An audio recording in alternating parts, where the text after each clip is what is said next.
Bonjour, c'est moi Ludovic, votre coach à Mystique Naturel. Bonjour, aujourd'hui je voudrais vous parler de quelque chose d'assez particulier. Suivez-moi. Allez, voilà, d'abord on va aller ramasser des cailloux.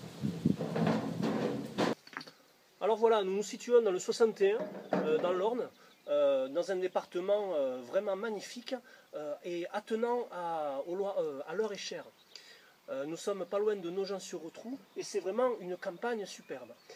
Je suis actuellement dans la demeure, dans la propriété de mon beau-père et de sa femme et j'ai été convié à faire quelques travaux. J'ai été mis notamment à contribution pour, j'ai été notamment mis à contribution pour du désherbage, pour retourner la terre et là je ramasse des cailloux pour décorer un petit peu un alentour. Suivez-moi. Alors voilà, j'ai bêché, j'ai biné, j'ai enlevé beaucoup de bulbes parasites qui resserviront. Et j'étais déjà venu l'année dernière. C'est très intéressant ça, parce que j'avais préparé quelque chose que je vais vous montrer dans 5 minutes. Dans 5 minutes, mais pour vous, ça va être instantané. Suivez-moi.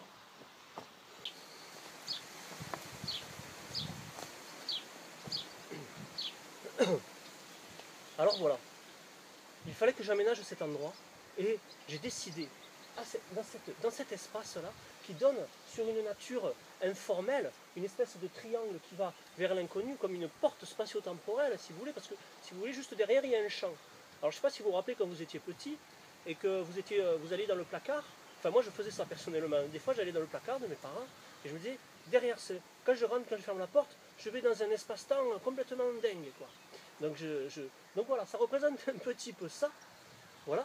Et ici, c'est vraiment un espace. Alors, on retrouve le cercle qu'on trouve dans toutes les traditions. Et la pierre dressée, qu'on retrouve chez les druides et dans beaucoup de traditions. Tout ce qui se dresse, même chez les shivaïstes, tout ça, le sexe de Shiva, vous voyez. C'est comme si on voulait rendre les pierres comme des flammes, vous voyez. Et ça représente en même temps l'homme qui se dresse et qui regarde les étoiles. Voilà. Donc on met c'est un symbole très sacré. Hein. Alors on peut poser une flamme dessus. Je fais un cercle de pierre et j'ai mis un espace consacré à la terre nature, à la mer, qui nous tient, qui nous porte, qui nous nourrit. Tous les jours elle nous nourrit, on respire son air, on voit sa lumière, on partage le pain de la terre, etc.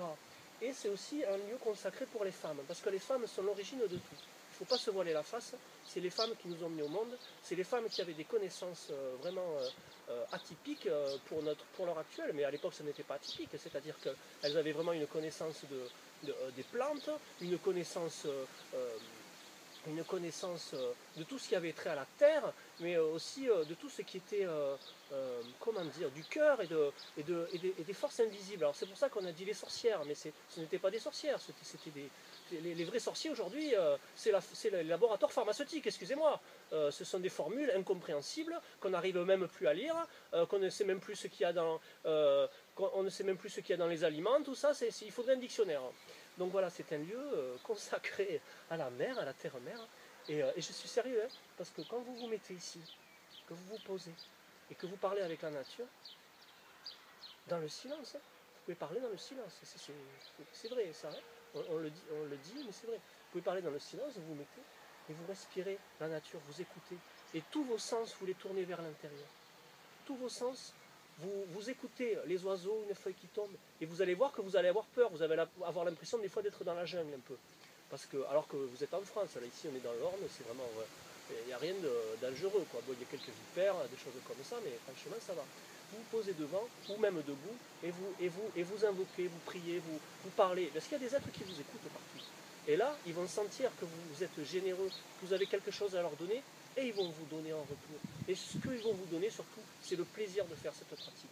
Alors voilà, moi ce que je vous montre là, c'est une créativité. C'est-à-dire j'étais dans un endroit qui ce n'est pas chez moi ici, hein, mais j'ai fait ça il y a un an, et j'y reviens, et je me retrouve ici un an plus tard, j'ai un peu redésherbé, je l'avais déjà fait il y a un an cet endroit, et je me suis mis à pratiquer, et il est posé, il est là.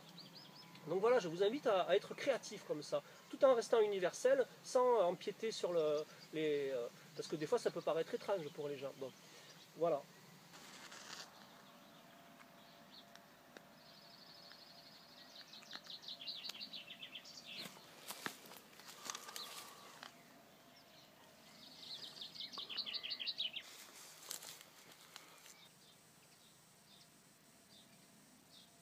Ce que je m'apprête à faire maintenant, c'est une offrande à la terre, à la mère nature, à travers ces quelques fruits, ces radis, et la mère nature, à travers ces animaux, viendra manger ce petit repas que je lui offre. C'est mon cœur que je lui offre à la terre. C'est ma façon à moi de la remercier. Alors voilà, je découpe quelques morceaux comme ça, et je le mets dans le cercle magique.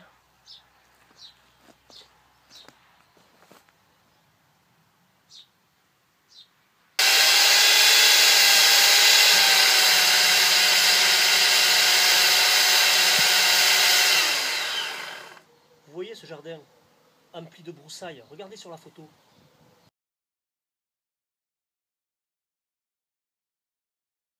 Eh bien moi, j'en ai fait un jardin d'Éden. Regardez cet arbre de vie, c'est un poirier, c'est un arbre fruitier, mais c'est fabuleux. Et là, je suis en train de couper, mais j'ai pas coupé l'arbre, l'arbre était déjà coupé.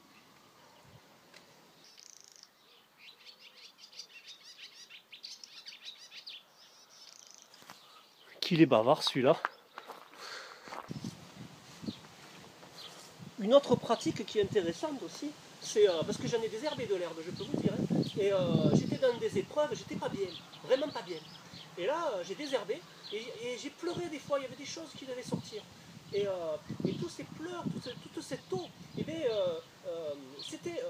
c'est comme si ça avait coulé dans ces herbes que j'ai arrachées, que j'ai mis là, et qui vont aller au feu dans quelques jours, parce que là, il faut que ça sèche encore. Donc j'ai fait d'un travail de jardinier une pratique spirituelle, si vous voulez, et même thérapeutique. Ces herbes, elles ont le meilleur, parce qu'elles sont la vie, et elles ont aussi tout ce qui peut nous encombrer, et on peut le mettre dans le feu. Je vais vous montrer ce cercle, encore un cercle, il est vraiment magnifique. Regardez, vous voyez, voilà, un cercle, c'est magnifique. Vous faites un feu là, et ça monte jusqu'aux étoiles, il faut faire attention aux arbres quand même. Et donc là, il y a du bois, bon, c'est pareil, c'était du bois à brûler. Pareil, vous mettez vos obstacles, vos choses dedans, dans les bûches, et vous le mettez au feu. Et vous offrez la flamme vers les étoiles, vous offrez toutes les impuretés qui vont retourner dans la cendre, et ensuite vous mettez ça au compost, et ça ira dans votre jardin, vous voyez. Et regardez ce domaine, il est magnifique. Bon, moi, je vous dis à bientôt pour une prochaine vidéo, ça m'a fait vraiment plaisir. Regardez ces fleurs, mais c'est magnifique. Il y a des fleurs magnifiques dans ce jardin, vraiment. Des roses, des tas de... Je ne connais pas tous les noms, mais ça m'intéresserait vraiment de savoir. Hein. Et des arbres. Voilà, je vous souhaite à bientôt.